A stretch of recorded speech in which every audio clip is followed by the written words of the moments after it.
அல்ஹம்துலில்லாஹ் அஷ்ஹது அன் லா இலாஹ இல்லல்லாஹு வஹ்தஹு லா ஷரீக லஹ். கடவுளைத் தவிர வேறு தெய்வம் இல்லை என்று நான் சாட்சியம் பகிர்கிறேன். அவர் தனித்தவர், எந்தவித தேவைகளும் அற்றவர், ஈடிணைகளற்றவர், கனிவானவர். இன்ஷா அல்லாஹ் இந்த ஜும்மாவுக்கு இந்த அத்தாட்சிகள் அப்படிங்கிறத கடவுள் நமக்கு இந்த குர்ஆன் முழுவதுமே விவரிச்சிருக்கிறார். சிந்திக்கின்ற மக்களுக்கு இவை போதுமான சான்றாகும் அப்படின்னு நிறைய இடத்துல சொல்லுவார். அதை குறித்து பார்ப்போம். ஏன்னா நமக்கு என்ன ஒவ்வொரு வசனத்திலும் என்ன சொல்றாருன்னா, இந்த செவிடர்கள், குருடர்கள், ஊமையர்கள் சொல்லுவாரு. அதெல்லாம் யாருன்னா இந்த கடவுளுடைய படைப்புகளை குறித்து சிந்தனை செய்யாதவங்களை தான் அப்படி சொல்றாரு. கடவுளை குறித்து உணராதவங்க, அவங்கதான் குருடர்களாகவும் செவிடர்களாகவும் ஊமையர்களாகவும் இருக்கிறாங்க. நமக்கு இந்த பார்வை இல்லாதவங்க, இந்த காது கேட்காதவங்க அவங்கெல்லாம் கிடையாது. யாரு கடவுளை குறித்து உணராம இருக்கிறாங்களோ, கடவுளுக்கு மதிப்பளிக்காம இருக்கிறாங்களோ, அவங்கதான் செவிடர்களா இருக்கிறாங்க, அவங்கதான் குருடர்களா இருக்கிறாங்க, அவங்கதான் அகந்தை உடையவங்களா இருக்கிறாங்க. இந்த அகந்தை தான் அதுதான் ஒரு நோய் அப்படின்ற சொல்றாரு. அவங்களுடைய மனங்கள்ல ஒரு நோய் இருக்குங்கிறது அந்த மாதிரிதான். அவங்களுக்கு பார்வை இருந்தும் பார்க்க முடியாது, எது உண்மையோ அது அவங்களுக்கு தெரியாது. அவங்க ஒரு மாயமான இந்த உலகத்துல வாழக்கூடியவங்களா இருக்கிறாங்க. இந்த கண்ணால பாக்குறது எது, நான் இந்த இதை தூக்கி வைக்கிறேன்னா இதுதான் உண்மை, நம்ம இங்க பேசுறோம், உலக என்னென்ன நடக்குது எல்லாமே நம்மளால நடத்தப்படுது அப்படின்னு ஒரு மாயமான ஒரு உலகத்துல அவங்க வாழக்கூடியவங்களா இருக்கிறாங்க. அதுதான் அது ஒரு நோயா இருக்குது. அவங்கதான் குருடர்களா இருக்கிறாங்க.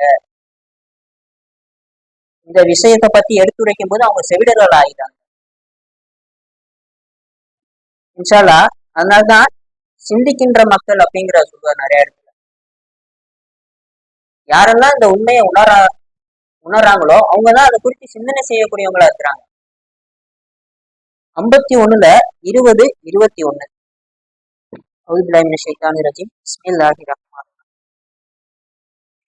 உறுதியுடையவர்களுக்கு பூமியானது அத்தாட்சிகளால் நிறைந்துள்ளது, மேலும் உங்களுக்குள்ளேயும் உங்களால் பார்க்க முடிகின்றதா கேக்குறாரு. உங்களால பார்க்க முடியுதா அப்படிங்கிறத கேள்வியா கேட்கிறாரு. உறுதியுடையவங்களுக்கு பூமியானது அத்தாட்சிகளால் நிறைந்துள்ளது, யாரெல்லாம் அதை பாக்குறீங்க அப்படின்னு நம்மளை கேட்கிறாரு. ஏன்னா நம்மளை சுத்தி எக்கச்சக்கமா கடவுள் அத்தாட்சிகளை குவிச்சு வச்சிருக்கிறார். நீங்க நம்பிக்கை கொள்ளணும் அப்படிங்கிறதுக்காக எக்கச்சக்கமா இருக்குது நம்மளை சுத்தி. ஆனா நீங்க அதை பாக்குறீங்களா அப்படிங்கறதுதான் கேட்கிறாரு. அதனால்தான் நிறைந்துள்ளது, இந்த பூமி ஃபுல்லா நிறைஞ்சிருக்குது அத்தாட்சிகள். நீங்க நம்பிக்கை கொள்றதுக்கு ஒரு ஒரு செடி வளர்றதே போதும், ஒரு சிறு தூரல் போதும் நீங்க நம்பிக்கை கொள்றதுக்கு. அந்த மாதிரி எக்கச்சக்கமா இருக்குது. ஆனாலும் மானிடனானவன் நம்பிக்கை கொள்ள மாட்டேங்கிறான். ஏன்னா அவங்க எதையுமே சிந்திச்சு பாக்குறது இல்லை. ஒரு மழை எப்படி பெய்யுதுன்னு கேட்டா அதுக்குடைய ப்ராசஸ மட்டும் சொல்றாங்க. இந்த கடல் நீர் ஆவியாகுது, ஆவியாகி அது மேகத்திலிருந்து வருது, இதெல்லாம் எப்படி நடக்குதுன்னு நாங்க சிந்திச்சு பார்க்க மாட்டோம். யாரால இது நடத்தப்படுது? ஒரு மரம் இந்த கார்பன் டை ஆக்சைடை உள்வாங்கி ஆக்சிஜனை வெளியே அனுப்புது, இது யாரால நடத்தப்படுது? இப்படி ஒவ்வொரு விஷயமுமே ஒவ்வொரு வேலைகளை செஞ்சுக்கிட்டே இருக்குது. நம்மளை சுத்தி ஒவ்வொன்றுமே அதுக்கான வேலைகளை செஞ்சுக்கிட்டே இருக்கு. இதெல்லாம் அதுவா செய்யுதான்னு பார்த்தோம்னா கிடையாது. யாரோ ஒருத்தர் அதுக்கு ஒவ்வொரு கட்டளைகளை கொடுக்குறாங்க, அதுக்கு ஏற்ற மாதிரி அது ஒவ்வொன்றுமே செயல்படுத்துது. இந்த விஷயங்கள் எல்லாம் யார் பாக்குறாங்களோ, யார் இந்த விஷயங்கள் எல்லாம் உணர்றாங்களோ அவங்கதான் இந்த சிந்திக்கின்ற மக்கள், அவங்கதான் உறுதியுடையவர்கள். அவங்களுக்கு தான் இந்த பூமி அத்தாட்சிகளால நிறைஞ்சிருக்குது அப்படிங்கிறத காண முடியும். அப்படி இல்லைன்னா நம்மளை சுத்தி வெறும் பொருட்கள் இருக்குது, அது ஒவ்வொன்றும் ஏதோ ஒண்ணு செஞ்சுட்டு இருக்குது, நம்ம இதை செய்யறோம் அது மாதிரி அது ஒண்ணு செய்யுது, அந்த மாதிரிதான் நம்ம நினைச்சு போயிட்டே இருப்போம். எல்லாமே தன்னால நடந்துட்டு இருக்குது. அதாவது ஒரு விடை தெரியாம இருக்கும் அவங்களுக்கு. கேள்விகளாவே அவங்களுக்குள்ள கேள்விகளை எழுந்துகிட்டே இருக்கும். ஆனா அதுக்குரிய விடை இல்லாம அவங்க அந்த கேள்விகளை சுத்தி ஓடிக்கிட்டே இருப்பாங்க. அதனால்தான் நீ கேட்கிற, உங்களால பார்க்க முடியுதா? இவ்வளவு இதை நான் செஞ்சு வச்சிருக்கேனே, உங்களால பார்க்க முடியுதா? உங்களுக்குள்ளேயும் இருக்குது, உங்களுக்கு வெளியே இருக்குது. ஏன்னா ஒவ்வொரு ஒவ்வொரு வசனத்திலுமே கேட்கிறாரு, ஒட்டகத்தோட படைப்பை பற்றி நீங்க ஏன் சிந்திச்சு பாக்குறது இல்ல? உங்களுடைய உணவை பத்தி நீங்க ஏன் சிந்திச்சு பாக்குறது இல்ல? உங்களுடைய படைப்புகளை பற்றி நீங்க ஏன் சிந்திச்சு பாக்குறது இல்ல? இப்படி ஒவ்வொரு வசனத்திலுமே கேள்வியாவே கேட்கிறாரு. ஏன் நீங்க இதெல்லாம் ஏன் நீங்க இதெல்லாம் சிந்திச்சு பாக்குறது இல்ல? அப்படி நம்ம ஒரு விஷயத்த, ஒரு இந்த செடி வளர்றத கூட எடுத்துக்கிட்டோம்னா அதை நீங்க லேசா சிந்திச்சு பார்த்தாலே தெரியும். அதுவா அங்கிருந்து வந்துக்கிறதுக்கு வாய்ப்பே இல்லை, எந்த வித சாத்தியமுமே கிடையாது. யாரோ ஒருத்தர் அதை அங்க நிகழ்த்தி இருக்கணும். ஆனா அதுதான் இங்க அவங்க கண்களுக்கு தெரியாதவற்றில கூட அவங்க நம்பிக்கை கொள்வாங்க. ஏதோ ஒண்ணு இது எல்லாமே நிகழ்த்திட்டு இருக்குது, யாரோ ஒருத்தர் இது எல்லாத்தையுமே கட்டுப்படுத்துறாரு அப்படிங்கிற உண்மையா அவங்க புரிந்து கொள்ளக்கூடியவங்களா இருப்பாங்க. ஆனா அதை நம்ம ஏற்றுக்கொள்ள மறுக்கிறோம், நம்மளோட அகந்தையின் காரணமா. அந்த உண்மை நமக்கு தெரிவிக்கப்பட்டாலுமே எந்தவித மறுப்புமே தெரிவிக்காதபடி நமக்கு அது எடுத்து கூறப்பட்டாலுமே அதை ஏற்றுக்கொள்ள மறுக்கக்கூடியவங்களா இருக்கிறோம். ஏன்னா நான் ஒண்ணுமே இல்லை அப்படிங்கிறத நான் ஏத்துக்க தயாரா இல்லை. அந்த ஒரு அகந்தையின் காரணமா இந்த உண்மைகளை எல்லாம் நம்ம பார்த்தும் பார்க்காத மாதிரி போய்கிட்டே இருக்கிறோம். என்னால இங்க எதுவுமே நடக்கல அப்படிங்கிறத என்னால ஒத்துக்க முடியாது. நான் இங்க ஏதோ செய்யறேன், எனக்கான பணி ஏதோ ஒண்ணு இருக்குது, நானும் இதுல ஒண்ணா இருக்கிறேன், என்னால இங்க ஏதோ செய்ய முடியும், என்னால இங்க சாதிச்சு காட்ட முடியும் அப்படிங்கிற அந்த எண்ணத்திலேயேதான் மனுஷன் போய்கிட்டே இருக்கிறான். நம்ம இருந்தாலும் இல்லைனாலுமே இங்க எல்லா விஷயமுமே நடக்கப்பட்டுட்டு தான் இருக்கும். உன்னாலதான் இது முடியும் அப்படிங்கிறது இங்க கிடையவே கிடையாது அப்படிங்கிற உண்மையை நம்ம ஏற்றுக்கொள்ள மறுக்கிறோம். அப்படி இருக்கிறவங்க தான் குருடர்களா இருக்கிறாங்க, அவங்கதான் செவிடர்களா இருக்கிறாங்க. 50:22 சொல்றாரு, இதை பற்றி நீ கவனமற்றவனாக இருந்து வந்தால் உன்னுடைய திரையை இப்போது நாம் விளக்குகின்றோம். இன்றைய தினம் உனது பார்வை எக்கு போல் உறுதியாக இருக்கின்றது சொல்றாரு. அந்த மறுமையில நடக்கிற சொல்றாரு, அவங்களோட திரையை நீக்கிடுறேன் அப்படிங்கிற சொல்றாரு. அன்னைக்கு அவங்க சத்தியத்தை அடையாளம் காணக்கூடியவங்களா இருப்பாங்க, ஆனா ஏமாற்றம் அடைந்தவங்களா இருப்பாங்க. ஆனா இங்க என்னெல்லாம் நடந்துச்சோ, என்னெல்லாம் அவங்க ஒரு புரிதல் இருந்தாங்களோ, என்னெல்லாம் யோசிச்சு வச்சிருந்தாங்களோ, இது இப்படிதான் அவங்க யோசிச்சு வச்சிருந்தாங்களோ அது எல்லாமே அன்னைக்கு உடைக்கப்பட்டிருக்கும். அவங்களோட தீர்மானங்கள் எல்லாமே உடைக்கப்பட்டிருக்கும் அன்னைக்கு. அதனாலதான் இங்க அந்த நாள் அவங்க ஏமாற்றம் அடைந்தவங்களா இருக்கிறாங்க. இத்தனை வருஷமுமா ஒரு பொய்யான ஒரு வாழ்க்கையை வாழ்ந்துருக்கிறோம், நம்மளை நாமளே ஏமாற்றி கொண்டு இருக்கிறோம் அப்படின்னு அவங்க அன்னைக்கு ஏமாற்றம் அடைந்தவங்களா இருப்பாங்க. அவங்கதான் அன்னைக்கு கை சேதம் அடைந்தவங்களா இருக்கிறாங்க. ஆனா நம்பிக்கையாளர்கள் அவங்களோட பார்வை எப்ப அவங்க நம்பிக்கை கொண்டாங்களோ அப்பவே அந்த உறுதி ஆயிருது. இந்த பூமிக்குள்ள அவங்களுக்கு அத்தாட்சியா தெரியுது, அவங்க பிரமிப்படையக்கூடியவங்களா இருப்பாங்க. ஒவ்வொன்றையும் பார்க்கும்போது அவங்களுக்கு அவங்களோட நம்பிக்கையை வலுப்படுத்திக்கிட்டே தான் இருக்கும். அதனாலதான் இங்க சொல்றாரு, உறுதி வேணும்னு இந்த பூமி அத்தாட்சியால நிறைஞ்சிருக்குது, அதை நம்பிக்கையாளர்கள் தெளிவா பார்க்கக்கூடியவங்களா இருக்கிறாங்க.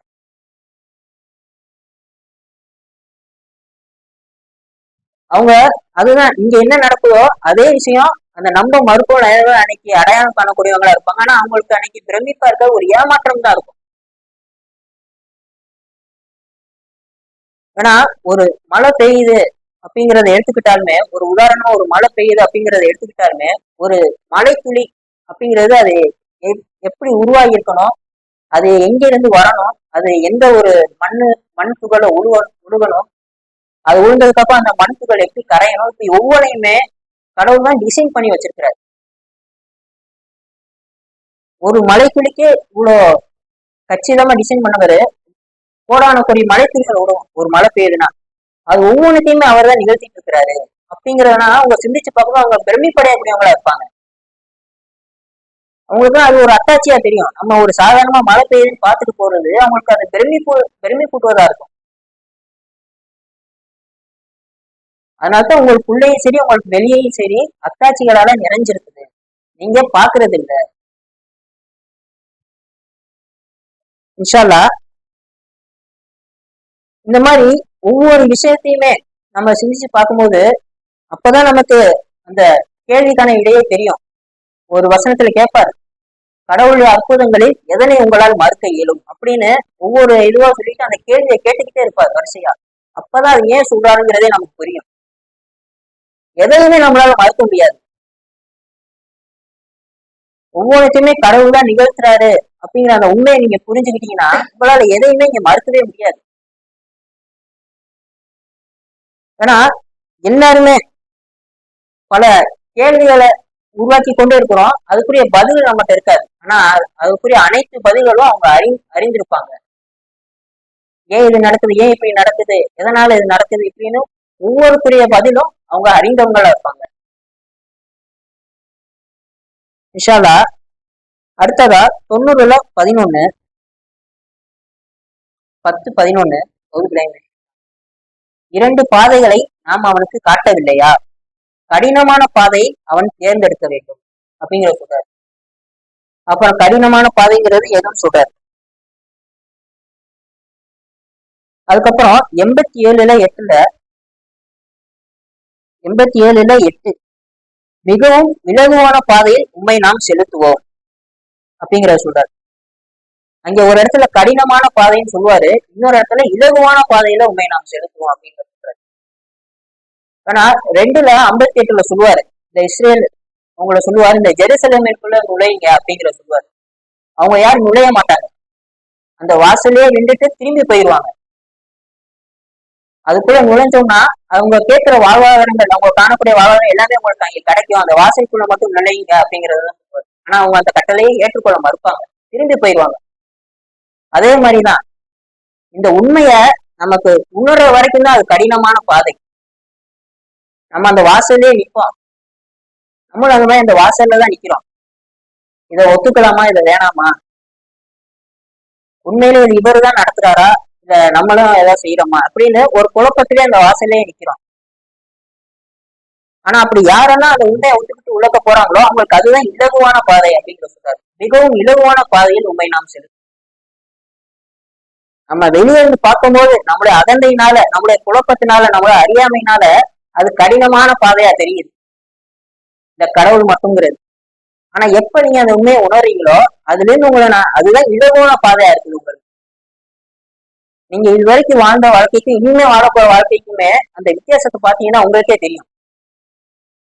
எந்தவித கஷ்டமுமே இல்லாம, எந்தவித கோபமுமே இல்லாம, எந்தவித பயமுமே இல்லாம உங்களால அந்த வாழ்க்கையை வாழ முடியும். அதுதான் அந்த இலகுவான பாதை. அப்படிப்பட்ட ஒரு வாழ்க்கைக்கு கடவுள் நம்மளை தயார்படுத்தும். எல்லாத்துக்குமே என்னன்னா நம்மளுடைய அகந்தை தான் காரணம். கஷ்டமா தெரியுது, இந்த 5 வேளை தொழுவ கஷ்டமா தெரியுது அப்படின்னு என்ன காரணம், நம்மளோட அகந்தை தான். நம்மளுடைய தூக்கத்தை விட்டு அதை தொழுவணுமான்னு யோசிக்கிறோம்னா நம்மளுடைய அகந்தை தான். மற்ற வேலைகளை விட்டுட்டு இந்த ஜும்மாவுக்கு வரணுமா அப்படின்னு கேட்டோம்னா அதுவும் அகந்தை தான். இப்ப இந்த அகந்தை தான் நமக்கு இந்த மார்க்கத்தை கஷ்டமாக்கி இருக்கு. இன்ஷா அல்லாஹ் தொடர்ந்து பார்ப்போம். நம்மளுடைய ஆதிப்பாவத்துக்காக பாமணிப்பு கேட்போம். அல்ஹம்துலில்லாஹ் அஷ்ஹது அன் லா இலாஹ இல்லல்லாஹு வஹ்தஹு லா ஷரீக லஹு, கடவுளை தவிர வேறு தெய்வம் இல்லை என்று நான் சாட்சியம் பாருகிறேன். அவர் தனித்தவர், எந்தவித தேவையும் மற்றவர், மிக்க அருளாளர். இன்ஷா அல்லாஹ் தொடர்ந்து பார்ப்போம். ஏற்கனவே சொல்லிட்டு இருந்த மாதிரி இந்த அகந்தையினாலதான் நமக்கு அந்த குழப்பமே நமக்குள்ள உருவாகுது. இந்த தடுமாற்றம் அடைகிறது, இந்த சந்தேகம் கொள்றது, இது எல்லாமே இந்த அகந்தையினாலதான். ஆனா அவங்க உறுதியுடையவங்களா இருப்பாங்க, அவங்களோட பார்வை உறுதியுடையதா இருக்கும்போது அவங்களுக்கு இது எதுவுமே வராது. சந்தேகமும் மற்ற ஒரு நிலைப்பாடு அப்படிங்கிறது அவங்க அடைந்தவங்களா இருப்பாங்க. அதுதான் இந்த பூமியை சுத்தி பாருங்க, இந்த பூமியில உள்ள அத்தாட்சிகள் உங்களுக்கு போதுமானதா இல்லையா அப்படிங்கறத கேட்கிறாரு. இன்ஷா அல்லாஹ் 82-6-7 பார்ப்போம். கடவுளின் படைப்புகளை பற்றி சிந்தியுங்கள். உபத்தலைப்பு, மானிடனை உன்னைத்தான் மிகுந்த கண்ணியத்திற்குரியவரான உன்னுடைய இரட்சகரிடமிருந்து உன்னை திசை திருப்பியது எது? உன்னை படைத்து உன்னை வடிவமைத்து உன்னை பூரணப்படுத்திய அந்த ஒருவர். அவர் தேர்ந்தெடுத்த எந்த வடிவத்திலும் அவர் அதனை கட்டமைத்தார். உண்மையில் மார்க்கத்தின் மீது நீங்கள் நம்பிக்கை கொள்ள மறுக்கின்றீர்கள். கேட்கிறாரு, கடவுள்கிட்ட உன்னை திசை திருப்பியது எது அப்படிங்கறத கேட்கிறாரு. ஒவ்வொருத்தட்டுமே கேட்கிறாரு. ஏன்னா நம்ம இங்க திசை திருப்புவதற்கான எந்தவித இதுவுமே இங்க கிடையாது. எல்லாமே நம்மள உருவாக்கிக்கிட்டோம் திசை திரும்பி போறதுக்கானது. கடவுள் நமக்கு சுத்தி அமைச்சு வச்சதெல்லாம் நம்ம இந்த நேரான வழியில நம்பிக்கை கொள்றதுக்காக தான் ஒவ்வொன்றுமே அமைச்சு வச்சிருக்கிறாரு. அத வேற மாதிரி மாத்திக்கிட்டது, வேற மாதிரி அதை யோசனை செஞ்சது எல்லாமே நம்முடைய அகந்தைனாலதான். அங்கேதான் அது கேட்கிறாரு, உன்னை திசை திருப்பினது எது? உன்னை வடிவமைச்சு உன்னை பூரணப்படுத்தி அந்த ஒருவர், உனக்கு எல்லாமே கொடுத்தவர் அவர் தான். உன்னைய இப்ப இயக்கிட்டு இருக்கிறவர் அவர் தான். இருந்தாலும் அவர்கிட்ட இருந்து நீ ஏன் வழி தவறி போற அப்படின்னு பார்த்தோம்னா நம்மளுடைய அகந்தை தான் காரணமா இருக்கு.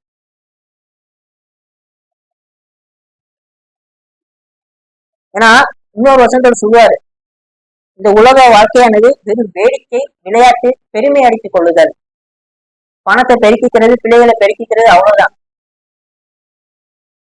நம்ம இதுதான் இங்க முக்கியமா நினைக்கிறோம். நம்மள பிள்ளைகளுக்காக வாழ்றது, நம்மளுடைய சொத்துக்களை அதிகப்படுத்திக்கிறது, இந்த மாதிரி ஒரு மாயையான உலகத்துல நம்மள நாமளே சிக்கிக்கிட்டு வெளியே வர முடியாம அதுலயே தத்தளிச்சுக்கிட்டே தான் இருப்போம். எதனால அப்படின்னா இந்த உண்மையை ஏற்றுக்கொள்ள மறுக்கிறதுனால. ஒவ்வொருத்தருக்குமே அந்த உண்மைங்கிறது தெளிவா தெரியக்கூடியதாக இருக்குது. சத்தியத்தை அடையாளம் காணக்கூடியவங்களாக தான் இருக்கிறாங்க ஒவ்வொருத்தருமே. ஏன்னா அதனால்தான் இங்க சோதனையே கடவுள் கொடுக்குறாரு. சோதனை இல்லாம யாராச்சும் இருக்காங்க பார்த்தோம்னா யாருமே கிடையாது. வருடத்திற்கு ஒரு முறையோ இருமுறையோ அவங்க எப்படினாலும் சோதனையில ஆழ்த்தப்படுவாங்க. ஏன்னா அவங்க கடவுள் பக்கம் வரணும், கடவுளை அவங்க உணரணும். ஏன்னா அந்த சோதனையானது கடவுளால மட்டும்தான் நிவர்த்தி செய்யக்கூடியதா இருக்கு. அந்த ஒரு முறை இருமுறையோ நம்மளால எதுவுமே முடியாது. நம்ம நினைச்சிட்டு இருந்தது, நம்மள எதெல்லாம் காப்பாத்து நினைச்சிட்டு இருந்த அனைத்துமே கைவிடக்கூடிய அந்த சூழ்நிலையில நம்ம கடவுள் வைப்பாரு. ஏன்னா அந்த அந்த ஒரு சோதனையை கடவுளால் மட்டும்தான் தீர்க்க முடியும். வேற யாராலுமே அந்த சோதனையை தீர்க்க முடியாது. அப்படிதான் நீ உணரணும், கடவுள் பக்கம் நீ வரணும் அப்படிங்கறத இங்க சோதனையா வைக்கிறாரு. ஆனா அந்த மாதிரி சோதனைகள்லையும் அவன் கடவுள் பக்கம் போற மாதிரி போய் மீண்டும் மீண்டும் அவன் திரும்ப அந்த பழைய நிலைக்கே திரும்பக்கூடியவங்களா இருக்கும். அதனாலதான் இங்க கேட்கிறாரு, மிகுந்த கண்ணியத்திற்குரியவரான அவனுடைய ரட்சகனும் உன்னை திசை திருப்பியது எது? அதுக்கு காரணம் நாம தான். திரும்பி போறதுக்கான காரணம் நம்ம மட்டும்தான், நம்முடைய அகந்தையினால. இன்ஷால்லா அடுத்ததா 4:7 இன்ஷால்லா அடுத்த வசனத்தை பார்ப்போம். 10:107 இந்த சோதனைங்கிறத பத்தி சொல்றாரு. சக்தி அனைத்தும் கடவுளுக்குரியது. உபத்தளித்து, கடவுள் ஒரு கஷ்டத்தை கொண்டு உண்மை தீண்டுவாராகி அவரை தவிர வேறு எவரும் அதனை நிவர்த்திக்க இயலாது. மேலும் அவர் உண்மை ஆசீர்வதிக்கும் பட்சத்தில் எந்த சக்தியும் அவருடைய அருளை தடுத்து விட முடியாது. தன் சேவகர்களில் இருந்து அவர் தேர்ந்தெடுத்தோர் மீது அதனை அவர் பொழிகின்றார். அவர்தான் மன்னிப்பவர், மிக்க கருணையாளர். சொல்றாங்க, நமக்கு வரக்கூடிய கஷ்டம் எதற்காக வருதுன்னா இந்த உண்மையை உணர்வதற்காக மட்டும்தான் வருது. ஆனா இன்னொரு வசனத்தில் சொல்றாரு, கடவுள் உங்களுக்கு மீட்சியே விரும்புகின்றார். உங்களுக்கு மீட்சி அளிக்கதான் கடவுள் விரும்புறாரு. மனிதர்கள் தான் அவரை விட்டு விலகி போக விரும்புறாங்க. கடவுள் ஒருபோதும் அதை விரும்புறது இல்லை. ஒவ்வொருத்தருமே மீட்சி அடையணும் அப்படிங்கிறது தான் கடவுளை விருப்பமே, ஒவ்வொருத்தருமே. ஆனா மனிதன் அவனோட அகண்டைனால அதை விட்டு விலகி போகணும்னு தான் நினைக்கிறான். அந்த மீட்சி அடைகிறதுக்கு தான் கடவுள் இங்கே சோதனையை கொடுக்குறாரு, அந்த உண்மையை புரிய வைக்கிறதுக்காக. அவரை தவிர எவராலுமே அந்த கஷ்டத்தை நிவர்த்திக்க முடியாது.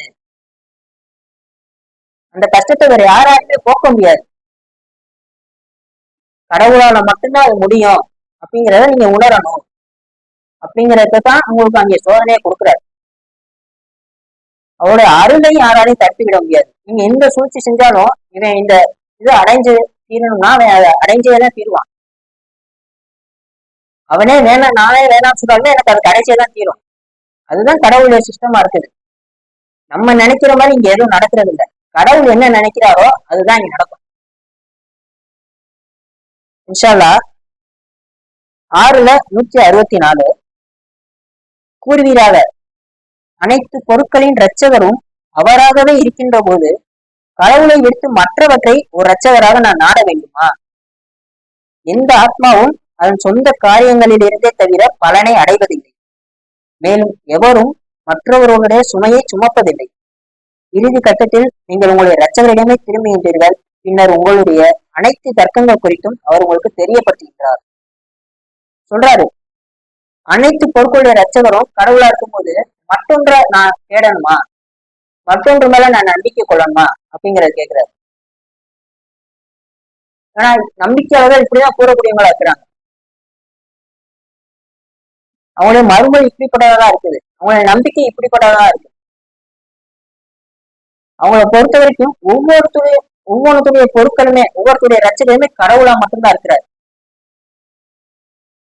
அவர் மட்டும்தான் இங்க சத்தியமா இருக்கிறாரு. அவர் மட்டும்தான் இங்க ஒவ்வொருத்தையுமே கட்டுப்படுத்தக்கூடியவரா இருக்கிறாரு. அவரை தவிர்த்து எந்த வித சக்தியுமே இல்லாத ஒண்ண நான் ஏன் தேடணும்? எனக்கு எந்தவித உதவியுமே உதவி செய்ய முடியாத ஒண்ண நான் ஏன் வழிபடணும்?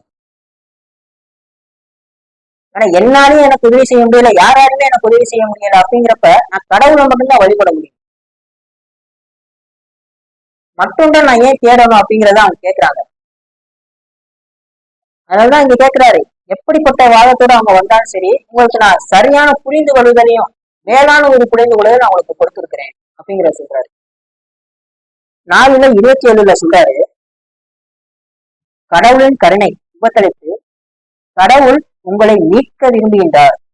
அதே சமயம் தங்களுடைய மோகங்களை பின்தொடர்பவர்கள் நீங்கள் ஒரு மாபெரும் விலகுகளாக விலகிவிட வேண்டும் என விரும்புகின்றனர். கடவுள் உங்களுடைய சுமையை லேசாக்கவே விரும்புகின்றார். ஏனெனில் மானிட படைப்பு பலகீனமாகவே படைக்கப்பட்டுள்ளது. நமக்கு எது நல்லதோ அதுதான் கடவுள் விரும்புறாரு. அதுதான் இங்க சொல்றாரு, உங்களுடைய கஷ்டத்தை நான் இறக்கி வைக்க விரும்புறேன்,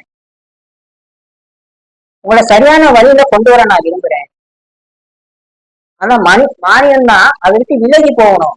என்னுடைய கஷ்டத்தை நானே தீர்த்துக்கிறேன், எல்லாமே நானே பாத்துக்கிறேன், எனக்கு உழைப்பு இருக்குது, என் உடம்புல உழைப்பு இருக்குது, எனக்கு சக்தி இருக்குது அப்படின்னு நம்பக்கூடியவனா இருக்கிறான். எனக்கு அறிவு இருக்குது இப்படின்னு ஒவ்வொருத்தையுமே நான் அவன் தன்மேல சுமத்திக்கிறான். ஆனா கடவுள் அந்த சுமையை இறக்கி வைக்கதான் விரும்புறாரு. உன்னால அங்க எதுவுமே முடியாது, உன்னுடைய உழைப்புனாலும் சரி, உன்னுடைய அறிவுனாலும் சரி, உன்னுடைய முயற்சினாலும் சரி, எதுவும் முடியாது. ஒவ்வொன்றுமே நான் நாடுனா மட்டும்தான் அங்க நடக்கும். இந்த உண்மையை புரிந்து கொள்றதுதான் நமக்கு இங்க சுமையாவே இருக்குது. இந்த உண்மையை புரிஞ்சுக்காத வரைக்கும் அந்த சுமையை நம்ம சுமந்துக்கிட்டே தான் இருப்போம். நம்ம இதை எப்படி சரி பண்ணிடலாம், நம்ம இதை எப்படி தீர்த்திடலாம், நாளைக்கு எதுவும் ஆயிராம நம்ம இன்னைக்கே அது கூட பிளான் எல்லாம் ப்ரிப்பேர் பண்ணிட்டோம்னா அதுக்கு எதுவுமே ஆயிராம அது பாட்டுக்கு போயிடும் அப்படின்னு இந்த சுமைகளை தனக்கு தானே அவன் ஏத்திக்கிட்டே இருக்கிறான். கடவுள்கிட்ட ஒப்படைக்காம தன்னை நம்பியே அவன் செயல்பட்டுக்கிட்டே இருக்கான். ஏதோ ஒண்ணு நம்பிக்கிட்டே இருக்கான், கடவுளை தவிர்த்து விட்டு. அதுதான் இங்க சுமையாவே இருக்கு. அத கடவுளால மட்டும்தான் இறக்கி வைக்க முடியும். அவர் தவிர்த்து வேற யாராலுமே அந்த சுமையை சரி பண்ணவே முடியாது. இன்ஷா அல்லாஹ் கடைசியா 26:84 ஒரு பிரார்த்தனையா சொல்றாரு, வருங்கால தலைமுறையினருக்கு நான் அமைக்கும் முன்மாதிரியை நல்லதான உண்டாக இருக்க செய்கிறாங்க அப்படிங்கிற சொல்றாரு. என்னன்னா நம்மள நம்பிக்கையாளரா எங்களை ஆக்குங்க அப்படிங்கிறது தான். வருங்கால தலைமுறைக்கு ஒரு முன்மாதிரி, எது ஒரு நல்ல முன்மாதிரினா நம்ம நம்பிக்கை கொள்றதுதான் ஒரு நல்ல முன்மாதிரி. நம்ம ஒரு நல்ல நிலையில இருக்கணும், மேலான நிலையில இருக்கணும், நல்லா சம்பாதிக்கணும், அதெல்லாம் நம்பிக்கை கொள்ளணும், நம்பிக்கையாளராக நம்ம இருக்கணும். அதுதான் நம்ம அடுத்தவங்களுக்கு, நம்ம சமுதாயத்துக்கு நம்ம உருவாக்குற நல்ல முன்மாதிரி. அதனாலதான் இங்க அதை கேட்க சொல்றாரு, எங்களை நம்பிக்கையாளர் ஆக்குங்க, சரணடைஞ்சவங்களா இங்க ஆக்குங்க. இப்ப நாங்க சரணடைஞ்சனால கூட இதே எங்களை தடுமாற விட்டு விடாதீங்க அப்படிங்கிற இந்த மாதிரி பிரார்த்தனைகளை கேட்க சொல்றாரு. எல்லாமே அவர்கிட்ட பொறுப்பேற்படுத்துறதுக்காக கேட்க சொல்றாரு. நம்மளை நம்பிக்கைக்குள்ள செய்யணும், நம்மளை நம்பிக்கையை அதிகப்படுத்தணும்னு அதிகமா அவர்கிட்ட கேளுங்க, உணர்ந்து கேளுங்க. அப்போ உங்களுக்கு இந்த பூமியானது அத்தாட்சிகளாக நிறைந்திருக்குது அப்படிங்கிறது என்னன்னா உங்களுக்கு தெரியும், அப்படிங்கிறது அப்பதான் உங்களுக்கு புரியும். உங்களை நம்பிக்கையை இன்னும் அதிகமாயிட்டே இருக்கும் இந்த அத்தாட்சிகளை பார்க்கும்போது. அதற்காக தான் கடவுள் ஒவ்வொரு பிரார்த்தனையுமே அது கேட்க சொல்றாரு. எங்களை தடுமாற விட்டுறாதீங்க, எங்களை கை விட்டுறாதீங்க அப்படின்னு கடவுள்கிட்ட நம்ம அதிகமா கேட்கணும். நம்மளுடைய பொருளாதாரத்துக்கு கேட்கறத விட நம்மளோட ஆன்மாவுக்கு எது சிறந்ததோ அதெல்லாம் கடவுள் அதிகமா நம்மள கேட்க சொல்றாரு. உங்களுடைய பாவங்களுக்காக மன்னிப்பு கேளுங்க. யாரெல்லாம் உணர்ந்து பாவத்துக்கு மன்னிப்பு கேட்கலாம், உங்களுடைய பாவங்களை நான் மன்னிக்கக்கூடியவனா இருக்கிறேன், அவங்க கருணையாளரா அப்ப பார்ப்பாங்க. மிக்க கருணையாளருங்கிற என்னது, நம்ம அந்த பாவ மன்னிப்பு நீங்க எப்ப கேட்கறீங்களோ, உணர்ந்து கேட்கறீங்களோ, எவ்வளவு பெரிய பாவத்தை நம்ம பண்ணிட்டு வந்திருக்கோம் அப்படிங்கிற அந்த விஷயத்த நீங்க எப்ப உணர்றீங்களோ அப்ப நீங்க கடவுளை மிக்க கருணையாளரா பார்ப்பீங்க. யாருமே மன்னிக்க முடியாத ஒரு பாவத்தை ஒருத்தர் மன்னிச்சிருக்காருன்னு நீங்க உணரப்ப அதுதான் அந்த கருணை, அதுதான் அந்த மிக்க கருணையாளர்னு நீங்க அப்பவே உணர்வீங்க. நம்ம வெறும் வார்த்தைகளா கேட்டுட்டு இருக்கோம், ஆனா அது ஒவ்வொருத்தையுமே கடவுள் உணர்ச்சியா தான் சொல்றாரு.